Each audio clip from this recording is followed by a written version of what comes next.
नमस्कार, मैं डॉक्टर रूपल अग्रवाल न्यासी help you educational and charitable trust आप सभी का अभिनंदन करती हूँ। जैसा कि हम सभी जानते हैं कि हमारे देश की आधी आबादी यानी कि महिलाएं पुरुषों से कंधा मिलाकर चल रही हैं और अपनी सफलता के दम पर भारत देश का नाम पूरे विश्व में रोशन कर रही हैं। लेकिन इस सफलता के इस शिखर तक पहुंचने के लिए उन्हें बहुत ही दोगली सोच और उत्पीड़न का सामना करना पड़ता है। लेकिन हमारी वर्तमान सरकार माननीय श्री नरेंद्र मोदी जी के नेतृत्व में और प्रदेश की सरकार माननीय श्री योगी आदित्यनाथ जी के नेतृत्व में महिला हिंसा और उत्पीड़न के केसेस में कमी आई है।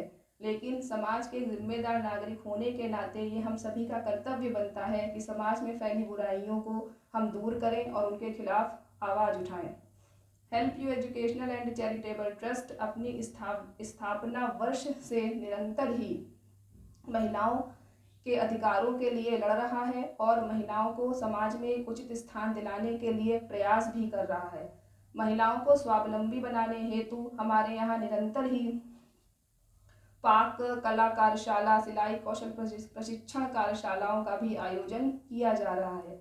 इसी क्रम में हम आज अंतर्राष्ट्रीय सामाजिक न्याय दिवस के अवसर पर एक महिला उत्पीड़न निःशुल्क समाधान एवं सुझाव हेल्पलाइन का शुभारंभ करने जा रहे हैं, जिसमें कि हमारी आंतरिक सलाहकार समिति की सदस्य डॉक्टर सत्या सिंह, जो कि पूर्व पुलिस अधिकारी हैं, अधिवक्ता हैं, पीएचडी हैं, महिला सशक्तिकरण एवं महिला रोजगार में एमबीए परास्नातक है मनोविज्ञान और समाजशास्त्र में, और एक सामाजिक कार्यों में दक्ष हैं और काउंसलर भी हैं। वो अपने एक हेल्पलाइन नंबर के जरिए आप सभी से मुखातिब होंगी तथा जो लोग महिला उत्पीड़न को झेल चुके हैं या जो झेल रहे हैं उनको निःशुल्क समाधान एवं सुझाव देंगी, जिससे उनके जीवन में एक सकारात्मक परिवर्तन आएगा और महिलाएं अपने इस समाज में, अपने इस देश में अपने बलबूते पर अपना नाम रोशन कर सकेंगी। तो आज हमारे साथ डॉक्टर सत्या सिंह जी मौजूद हैं, जिन्होंने एक किताब भी लिखी है भारतीय कानून में महिलाओं के अधिकार, जिसमें पूरी तरह से ये बताया गया है कि किस तरह से हमारा भारतीय कानून महिलाओं को क्या क्या अधिकार देता है और उन अधिकारों को जागरूक करने के लिए, उन अधिकारों को जानने के लिए हमें क्या क्या करना चाहिए। तो सत्या सिंह जी, पहले आप अपनी किताब के बारे में हमें कुछ बताइए कि आपकी किताब में ऐसा क्या है जिससे महिलाएं पढ़कर जागरूक हों और अपने अधिकारों के लिए लड़ें। ऊपर मेरी किताब भारतीय कानून में महिलाओं के अधिकार, उसमें महिलाओं से संबंधित सारे ही जो अपराध है और उसमें क्या करना चाहिए वो सब कुछ है उस किताब में। इवन ये भी है कि कई बार ये होता है कि महिलाओं को, लड़कियों को पुलिस थाने से बुलाया जाता है या जहाँ पे भी पुलिस का नाम आता है तो वो लोग डर जाते हैं और कई बार वो पुलिस थाने पे जाके वहाँ पे चक्कर लगाते हैं, परेशान होते हैं। तो उसमें ये भी है कि किसी भी महिला या लड़की को पुलिस थाने नहीं बुलाया जा सकता। अगर वो कंफर्टेबल, उसका स्टेटमेंट लेना ही है तो वो जहाँ पे कंफर्ट महसूस करे, वो अपने घर में या कहीं पे, तो जो पुलिस है वो वहाँ पे जाके उसका स्टेटमेंट ले सकती हैं। और प्लस कि उनको क्या अधिकार है ये सब कुछ उस किताब में है। और अभी तक 3 तलाक, सेरोगेसी या जितने भी अमेंडमेंट है, इवन उसमें जो सूचना के अधिकार हैं उससे भी रिलेटेड और बहुत ऐसी चीज़ें हैं जो कि हमारे निजी जीवन में, मतलब हम परेशान हो जाते हैं तो ऐसे में हमको क्या करना चाहिए, वो बुजुर्गों के लिए और सबके लिए है उसमें। तो अगर कोई वो पढ़ेगा तो मतलब फ़ायदे की ये किताब है जो उनके मदद के लिए लिखी है। और इस पे मुझे यूपी गवर्नमेंट से, हिंदी संस्थान से 75,000 का डॉक्टर भीमराव अंबेडकर पुरस्कार भी मिला है। बहुत अच्छी बात। तो काफ़ी, अब उसका 2nd एडिशन आ गया है। अच्छा, जब पहले काफ़ी बिकी है। तो आपको आपकी किताब के लिए बहुत बहुत शुभकामनाएं। Thank you. और हम जो ये महिला उत्पीड़न समाधान एवं सुझाव हेल्पलाइन आज शुभारंभ कर रहे हैं, तो क्या आप कुछ बताएंगी कि आप किस तरह से लोगों की मदद करेंगी, इसमें किस तरह से महिलाओं को न्याय दिलाएंगी? रूपल, मैं जब जॉब में थी तब भी मेरे पास लखनऊ यूनिवर्सिटी और ये बीबीडी, ये अमेठी एमआईटी सब जगह से बहुत लड़के लड़कियों के फ़ोन आते थे। और चूंकि मैं जॉब में थी तो वो लोग आते भी थे। और तब वो निशी मैम थी, उनसे मिलके, और जो अवध यूनिवर्सिटी के वाइस चांसलर थे मनोज दीक्षित सर, और बहुत सारे लोग थे कि कुछ ऐसी प्रॉब्लम्स होती थी कि मान लो लड़के लड़की को, कि लड़का कोई किसी लड़की को परेशान कर रहा है, कुछ दिन पहले उस लड़की से उसकी दोस्ती थी, फिर वो नहीं कंटिन्यू रखना चाह रही है, उसको लेके वो उसको परेशान करता था। तो ऐसे में जरूरी नहीं है कि वो थाने भी नहीं जाना चाहते थे। और थाने जाने से एक तो ये होता है कि लड़की की आइडेंटिटी जो है वो डिस्क्लोज होती है, और दूसरा कि एक लड़का, जैसे हम लोग हमेशा विमेन एम्पावरमेंट की बात करते हैं, बहुत सारे बच्चे जो टीनेज है उनको ये नहीं पता है कि क्या अपराध है। तो वो चीजें कि हम उनको कि किसी लड़की को अगर छेड़ रहे हैं या कुछ हो रहा है तो 294 में या 356 ये करके, इसमें अगर एक बार थाने में कोई एफआईआर पंजीकृत हो गई तो उस बच्चे का भी जीवन जो है वो पूरा का पूरा बर्बाद जाता है, उसका कैरियर सब। तो ऐसे में हम सारे मिलके काउंसलिंग करते थे, और काउंसलिंग में दोनों को बहुत समझा के और एक हेल्दी एटमॉस्फेयर में ऐसा होता था कि दोनों मतलब वहां से फिर अपने अपने रास्ते हो जाते थे और प्रॉब्लम भी सॉल्व हो जाती थी।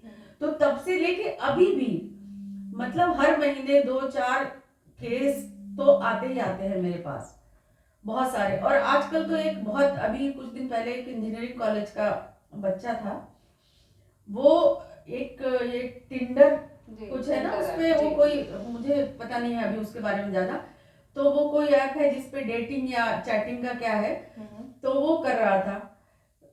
तो कोई लड़की ही थी उधर से, उसकी दोस्ती हुई, उन लोग बात करते रहे, करीब महीनों बात चलती रही।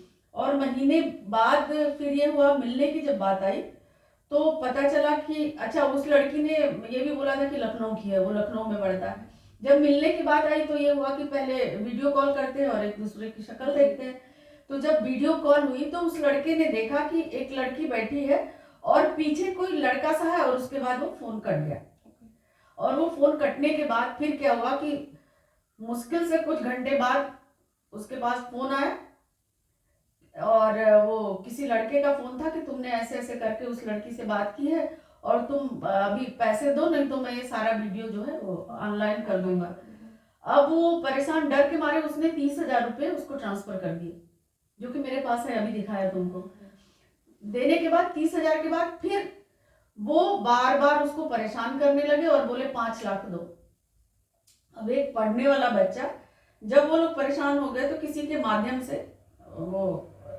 वो भी सोशल वर्कर हैं, बहुत अच्छी हैं, भाभी जी एक तरह से हैं, उनके थ्रू, चूंकि उनके बेटे का दोस्त था, तो मेरे पास मैसेज आया कि सत्या दीदी ऐसे ऐसे है करके। तो मैंने उसको समझाया, हमने कहा ऐसा कुछ भी नहीं है, फिर करके तुम नंबर दो। फिर उस नंबर पे मैंने जब फोन किया तो कोई उठाया ही नहीं। फिर मैंने मैसेज डाला ऐसे ऐसे करके, और उसको भी समझाया कि तुम ये बोल दो और साइबर क्राइम में दे दो। हमने कहा वो तो पूरा आईपी एड्रेस से लेके सब वो निकल जाएगा, फिर सही हो जाएगा। ये करीब 6 दिन पहले की बात है। तब से उसको मतलब दिन भर रात भर परेशान करते थे, लेकिन अब वो मामला ठंडा है। ऐसे में बहुत सारे, मैं करीब वो हाईकोर्ट में महेंद्र बिस्म जी हैं, उनके साथ मिलके 4 कई लोग तो सुसाइड, अभी आज ही एक केस आया है जिसमें एक 62 साल के बुजुर्ग हैं, वो मतलब रो रहे हैं, बोल रहे हैं कि बेटा कि बचा लो, नहीं तो मैं सुसाइड कर लूंगा, ये कर लूंगा। उनको भी मैंने यही बोला कि मतलब ठीक है, लोग जो गलती हो गई उसको सुधारने की कोशिश करो। एक तो ऐसे अननोन फोन उठाना नहीं चाहिए, वीडियो कॉल उठानी ही नहीं चाहिए जिसको हम नहीं जानते हैं। और सबसे बड़ी चीज है कि आपके पास कोई फेसबुक रिक्वेस्ट भेजता है तो वो कैटरीना कैफ भेज रही है, तो आपको ये सोचना चाहिए, हो सकता है कोई कल्लू लल्लू उसके पीछे हो, फोटो लगने से नहीं होता है। तो ये सब बहुत चीजें सब समझने वाली है। फिर उनको भी समझाया मैंने, प्लस नंबर दिया, और उनको यही बोला कि आप उसको बोलिए कि जो करना है करो, और मैं साइबर क्राइम में दे रहा हूँ, और तुम जहां पे डालना हो डाल दो। और आजकल तो किसी की फोटो पे किसी का चेहरा लगा दो, किसी की वो चेहरे पे किसी की बॉडी लगा दो, तो ये होता रहता है।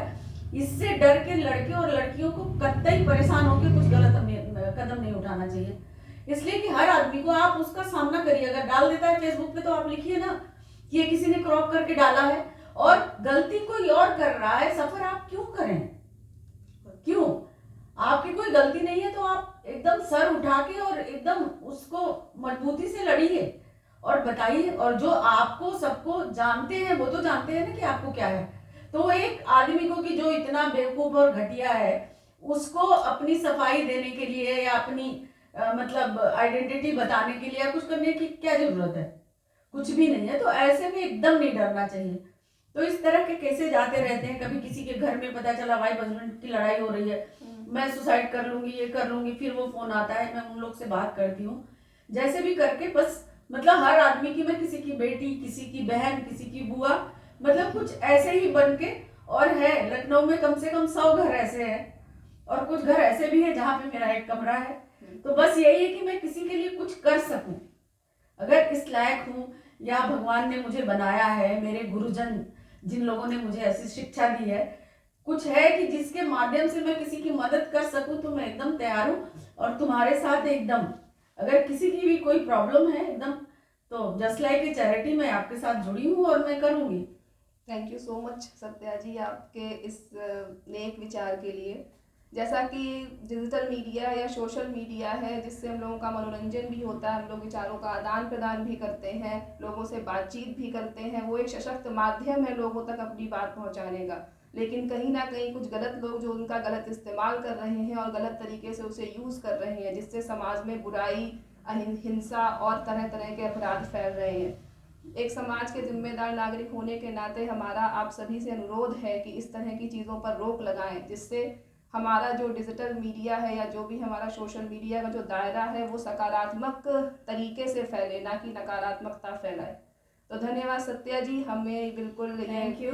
बिल्कुल ये पूरी तरह से एक बिलीव है कि आप जो ये महिला उत्पीड़न निःशुल्क समाधान एवं सुझाव हेल्पलाइन आपके साथ जारी कर रहे हैं, उससे निश्चय ही लोगों की और जरूरी नहीं है कि महिला ही हो, कोई लड़का हो, कोई पुरुष है, उनको भी कोई परेशानी हो, अरे मतलब कुछ नहीं तो उनकी बात सुन के कुछ तो उसमें से समाधान निकल सकता है, बता सकते हैं। तो मैं एकदम तैयार हूँ और स्वागत है, जो भी परेशान है उसका स्वागत है। तो हम दोनों मिलकर समाज में फैली इस बुराई को शायद कुछ हद तक खत्म कर पाएंगे। हम ये तो नहीं कह सकते कि हम पूरा ही खत्म कर देंगे, लेकिन हाँ कुछ हद तक जिस तरह से एक नागरिक होने के नाते हमारा कर्तव्य है वो हम जरूर निभाएंगे।